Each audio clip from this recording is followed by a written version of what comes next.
Hello, I'm Julia Fisher. Welcome to this week's edition of The Olive Tree, the programme that asks the question, what is God doing in Israel today? And seeks answers to that question from believers who live there, both Jews and Arabs.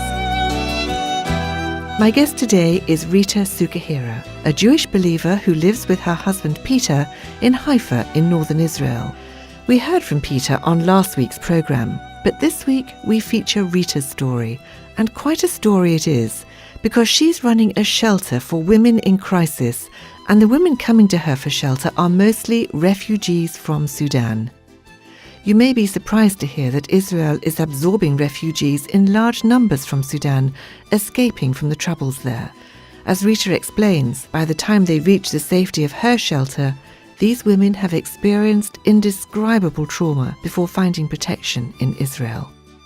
Peter and Rita are co-leaders of a congregation on Mount Carmel that was started by David and Karen Davis over 20 years ago.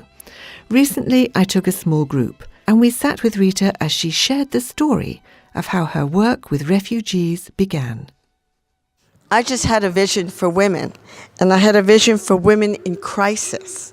That was what God said to me. And so we knew what it was to have a rehabilitation program. But God did not tell us to have a rehabilitation program with women. He told us to have a place where women could find refuge, where women who were going through some kind of crisis would find a place that they would be enfolded in the arms of the Lord and know His love. That when it says God is our refuge and our hope, that they would know He is their refuge, not us, that was the place that we wanted to bring them.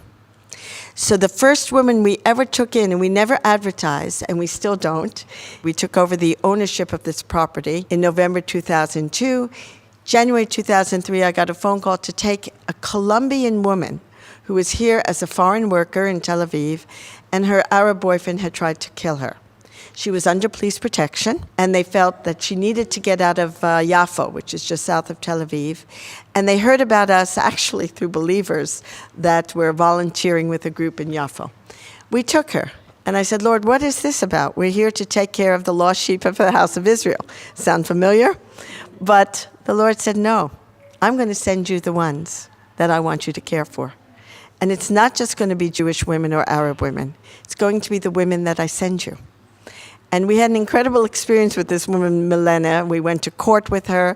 There was concern that his family was going to try to hurt her.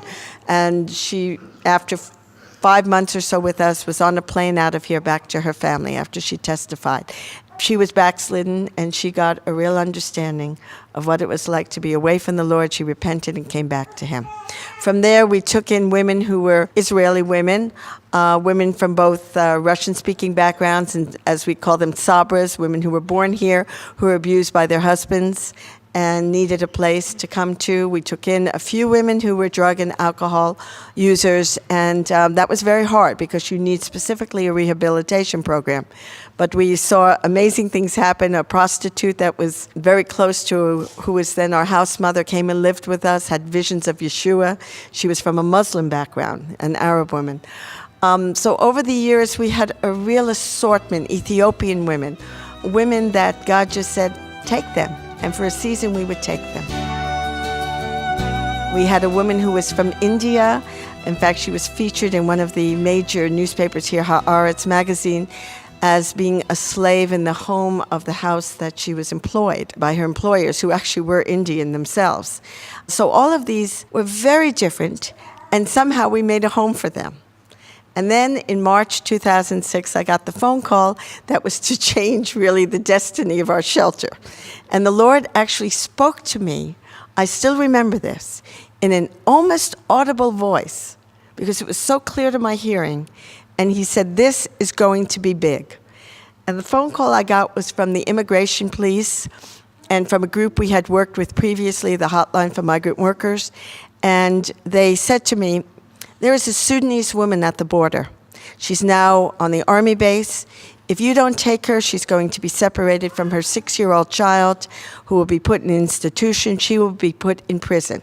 At that point, I think there was one, possibly two other Sudanese women in the whole country. The rest of the African women here were foreign workers. Maybe there were 200, 250 men who had come from Sudan and Darfur, southern Sudan, and Darfur, of course, the region of Darfur is in Sudan, and they were in prison. But the women had not come. It's very small, very few people knew about this. They were put into prison because Sudan is an enemy nation of Israel.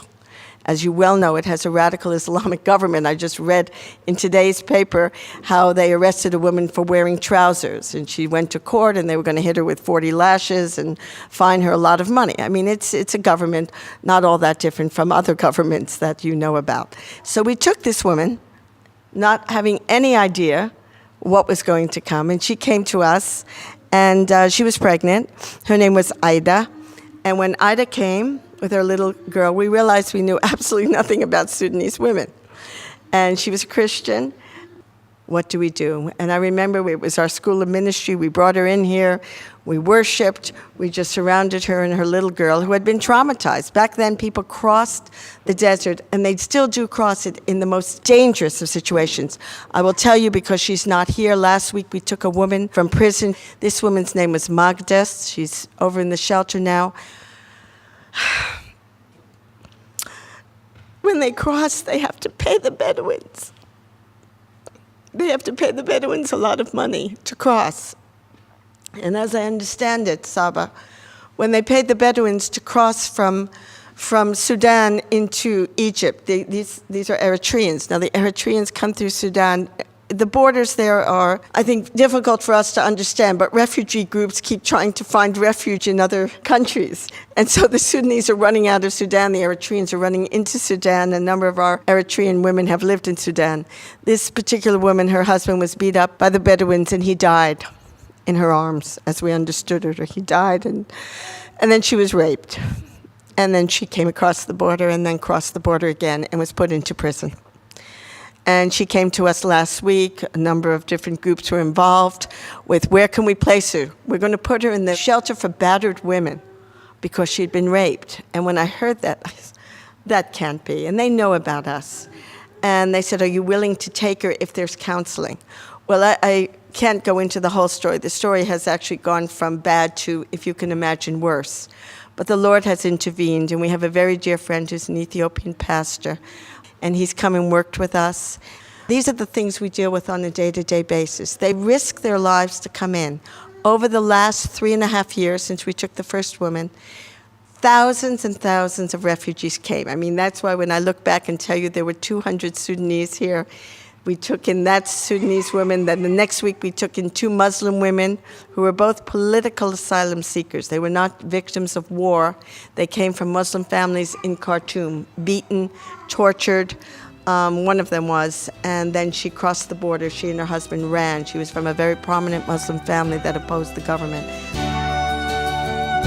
We took her in, and we always tell the story how she was so scared she slept with the Christian woman that night. You had a Muslim and a Christian sleeping together in a Messianic Jewish place in a Jews' village. Only God could have done that. And with a brand new little baby. Her name was Rogaya. She's still here in Eilat. Very unhappy, she and her husband. He would have probably been a prominent lawyer if they could have stayed in Khartoum. And he was in prison more than a year. So they stay in prison, as I said, because Sudan is an enemy nation. Then the Eritreans, who come from a country that has one of the worst human rights records, if any of you are aware of it, they're not Islamic. A man named Isaiah is the president. And I just began to hear about it. In fact, the BBC, I heard them say the country is like one huge prison because they don't have rights. They could be taken into the army and never get out. They could be thrown into prison. So we started getting Eritreans crossing the border, and we started taking in Eritrean women. Then we started getting Ethiopian women as well. So we're basically raising children. We have sometimes 20, 25 children here. We've had 25, 30 births. And all we can do is provide them a place. We don't even know what their visa situation will be. There's a scripture in Leviticus 19:33. It says, "And if a stranger dwells with you in your land, you shall not mistreat him. The stranger who dwells among you shall be to you as one born among you, and you shall love him as yourself. For you were strangers in the land of Egypt. I am the Lord your God." You know, The story of Israel, as you well know, is the story of being strangers in another land. We call it, as Jews, the diaspora. And in many of those lands, as you well know, as in Germany in the 40s, as in Europe, more than not being treated kindly, Jews were, of course, exterminated and killed by the millions. So we as a nation, it's a very difficult ethical dilemma to say, what do we do with the refugee fleeing Darfur, the refugee fleeing South Sudan, the refugee fleeing Eritrea? What do we do with them? Even the Ethiopians who've come to us who are not Jews, but are fleeing a religious persecution or fleeing something else that is causing their lives to be unbearable, to make that desperate journey through the desert. They're not coming in on planes. These are not people coming in, getting a visa at the airport and overstaying their visas. They're crossing at risk, as I just told you, that horribly tragic story, at risk to their own lives and to their children.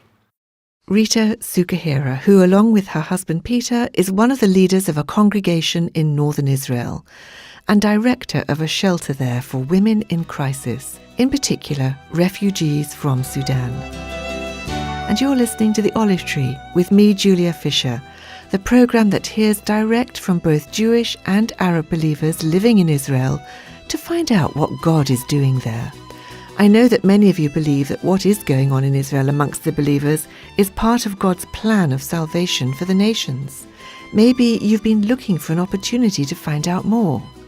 Well, now you can, through the Olive Tree Reconciliation Fund, a small charity that I started in response to a handful of Christians in the UK who started sending gifts to pass on to believers in Israel that they were hearing and reading about, both Jews and Arabs.